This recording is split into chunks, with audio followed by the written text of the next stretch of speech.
Hi guys! This is Mai and welcome to My Goodness.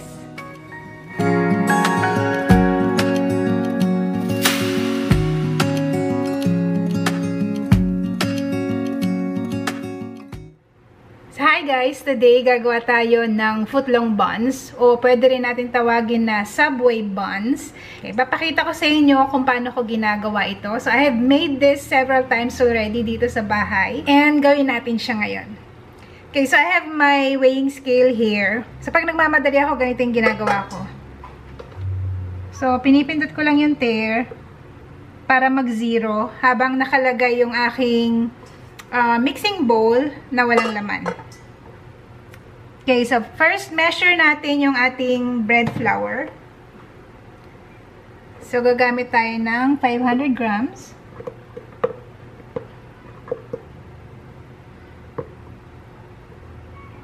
$4.99, 500 grams. Okay. Okay na yan. And then, i-zero nyo lang ulit or pindutin nyo lang ulit yung tare. Yan.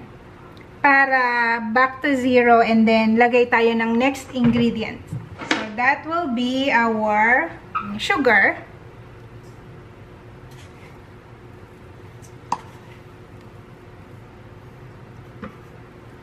So, this is gonna be 110 grams. Okay. 111. Okay na yan. Zero out lang natin ulit. And then, lagay natin yung ating salt. So, sa gilid lang. This is gonna be 5 grams.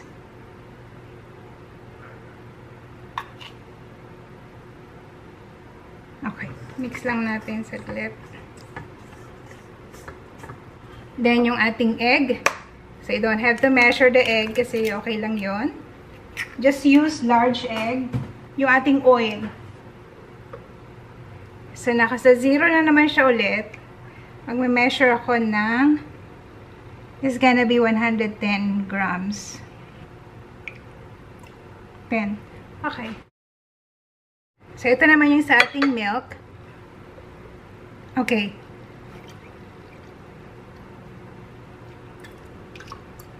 $250 grams. Okay, 253. Okay na yan. Papainitan ko lang to sa microwave for about 30 seconds kasi kailangan kong i-activate yung aking active dry yeast. Alright, so we're gonna be using active dry yeast for today instead of instant yeast. Sa pag instant yeast ang ginagamit nyo, pwedeng diretso nyo nang i-mix dito sa ating flour mixture. Okay, painitan ko lang to. Okay, so ito na yung ating milk. Alright, pwede na to. Minsan kasi guys, yung 30 seconds sobrang mainit. So, medyo palamigin nyo lang ng konti at pag maligamgam na, saka nyo ilagay yung yeast. Since I'm using active dry yeast, so kailangan muna natin i-activate. Unlike pag gumagamit tayo ng instant yeast, diretso na. Okay, so naka-zero na yan. Then maglalagay tayo ng yeast, mga 7 grams.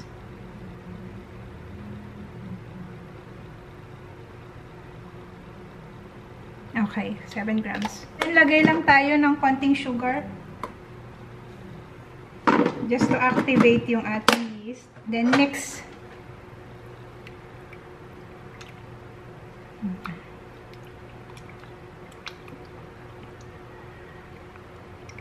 Okay. Let this sit for around 10 minutes.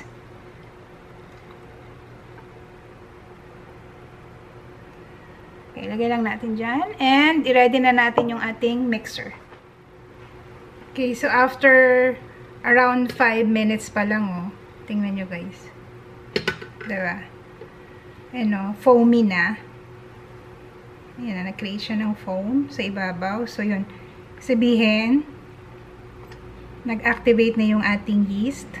Pwede nyo patagalin after 10 minutes. Okay lang naman yun. So, lagay na natin. Ito na yung ating flour mixture. Pwede na nating lagay ito. Mag-mix na tayo. Now guys, just to inform you na yung paggawa natin ng bread, there are several ways. Pwede kayong mag-autolyze method. After i-mix nyo yung mga ingredients, i-rest nyo siya ng 30 minutes to 1 hour para hindi kayo hirap mag-knead. Pwede nyo yung gawin pagka hindi kayo gumagamit ng mixer para hindi kayo pagod na pagod sa pagmimix ng ating dough. Pwede rin naman diretso na kung meron kayong mixer. Pwede rin naman i-knead nyo na kaagad. So, depende sa inyo. Pero if you have a lot of time, pwedeng ganun ang gawin nyo. Okay, so simulan na natin i-mix. Kompleto na yung mga ingredients natin. So, ini-knead lang natin itong ating dough for 10 to 15 minutes would be fine. Pag dito tayo sa mixer, nagmi-mix. Pagka manual, ang pag-knead natin, sometimes it may take 20 minutes. Dire-diretso lang. So, balikan ko kayo after ng ating kneading process. Alright, so it's been 15 minutes. Maganda na yung dough natin. Kasi stretchable na. Yan. Tanggalin na natin. Ayan na.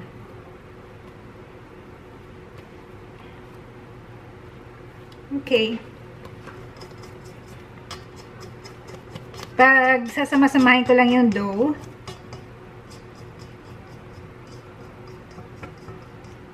Yan. Hindi naman siya sticky, pero very soft. Papa-assign na natin to sa yung tinatawag nating fermentation process. It would usually take 1.5 hours para mas masarap. Minsan mabilis umalsa yung dough, sometimes 1 oras lang, pero I would suggest na extend nyo pa ng 30 more minutes para 1.5 hours para malasa yung tinapay natin. And then, bisikan ko lang ng konting oil sa paligid. Kasi dyan kakapit yung ating dough. Tsaka yung ibabaw. Para hindi kumapal yung ibabaw.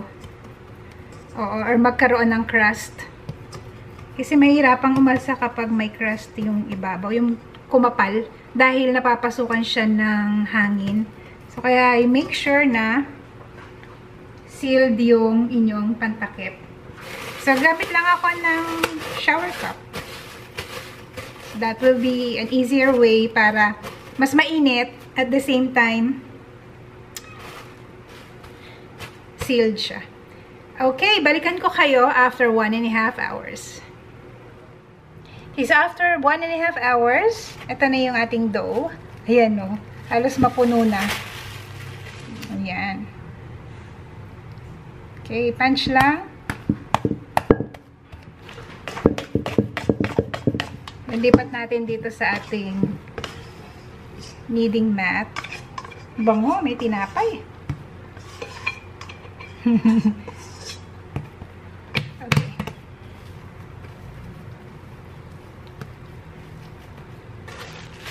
So, hatiin lang natin to sa 4. Okay. So, pwede nyong i-weigh and then divide nyo into 4 para pantay-pantay. 1,020. Okay.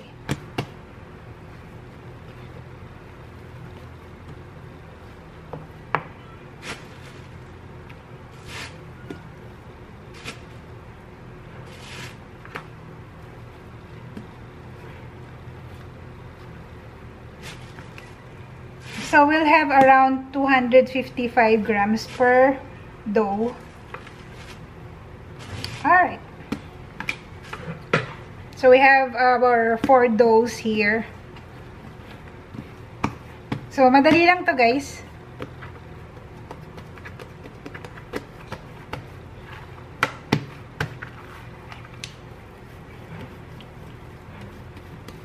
So, pina-flatten ko lang kasi para walang masyadong bula yung ating dough pag naluto. Okay.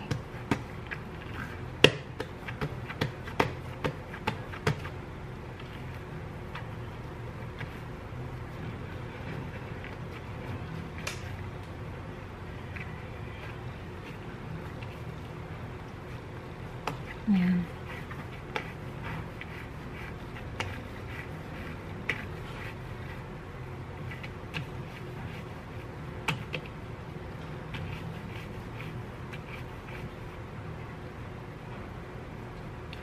Set aside. Lagay lang natin dyan.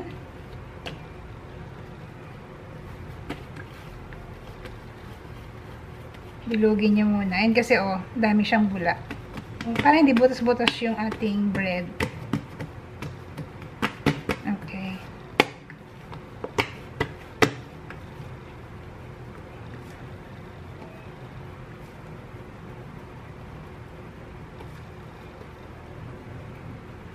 Roll nyo lang and seal.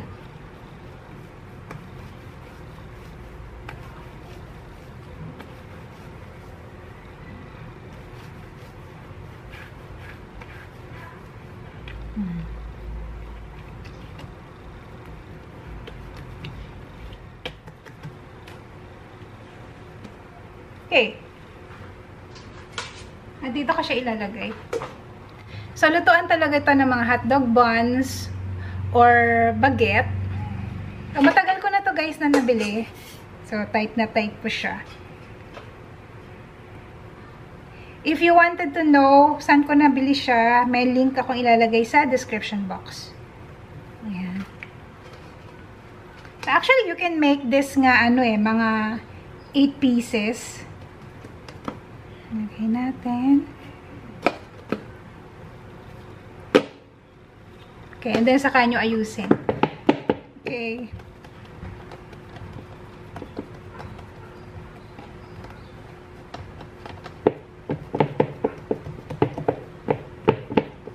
So, okay na to.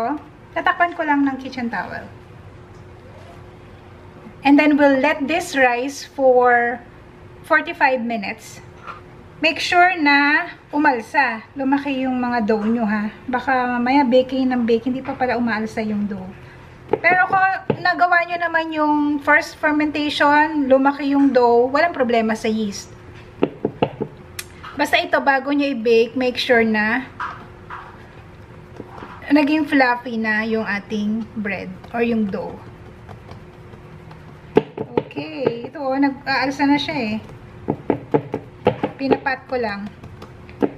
Okay, I'll get back to you after 45 minutes. Okay, so guys, after 45 minutes, ganito na itsura ng ating dough. Meron lang ako ditong isang egg. Okay. Ito yung ating egg wash. So, just one egg and beat. Or mix it.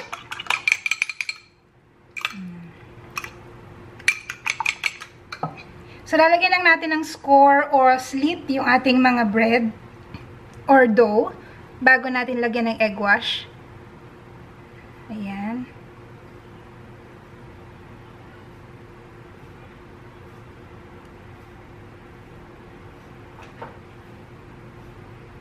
Ayan. 3 slit lang. Okay. Then, lagyan natin ng egg wash.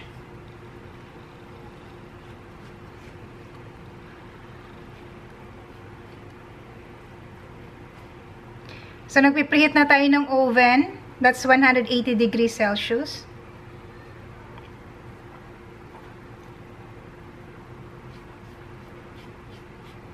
Ako, I'm using an oven thermometer. Para siguradong tama yung ating oven temperature. Kasi hindi talaga siya minsan accurate. Para nakikita mo rin kung na-achieve mo na yung right temperature. And then, lalagyan lang natin to ng sesame seeds. Pwedeng wala. Pero ako, I'd rather put sesame seeds para maganda siya.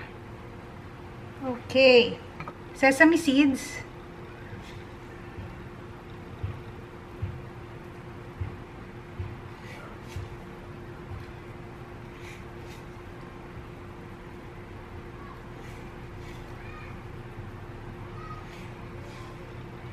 Okay, and salang na natin to. Balikan ko kayo once this is baked. Okay guys, so ito na yung ating bread. Ayan siya.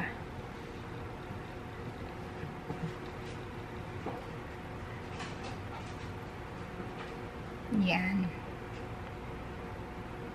Ganito yung ilalim. This was baked for 180 degrees Celsius. 20 minutes up to 25 minutes. So, it varies. Depende sa oven nyo. Pwede nyo na itong lagyan ng palaman. Either you can use footlong hotdog or tuna. Or gamit kayo ng mga bacon, ham, tambaon. Tapos ang gagawin nyo ay hihiwain nyo lang sa gitna. So, parang ala Subway style. So, lipat natin siya dito. There you go.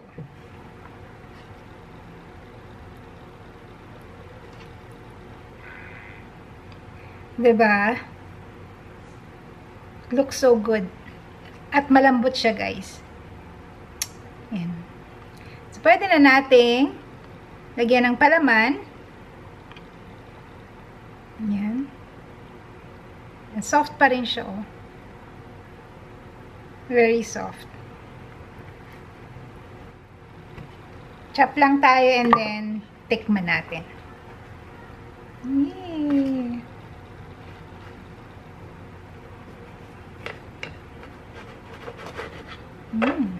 Ito siya.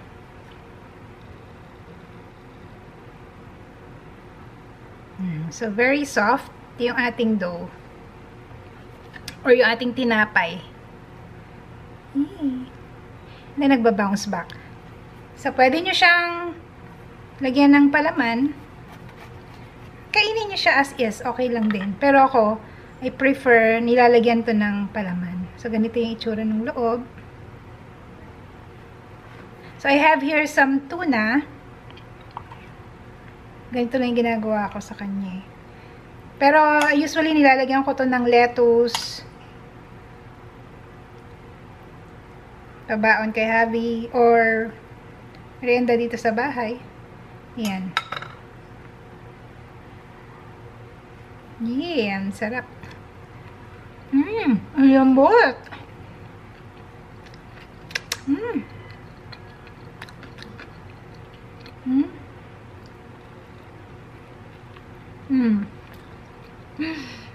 Ang sarap.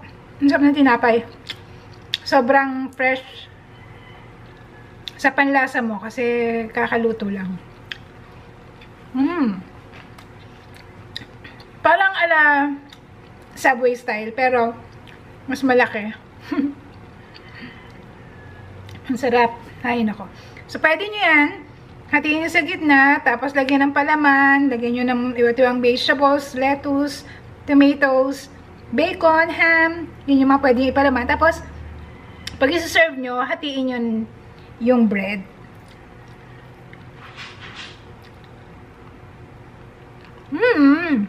It's so good. Type na type ko yung ano niya, lambot. This is really my own version of Subway style bread. Alright, so gawa na kayo guys sa inyong mga bahay. And let me know what you think on the comment section. Have a great day everyone. Don't forget to like, share, and subscribe. Bye! Ang sarap.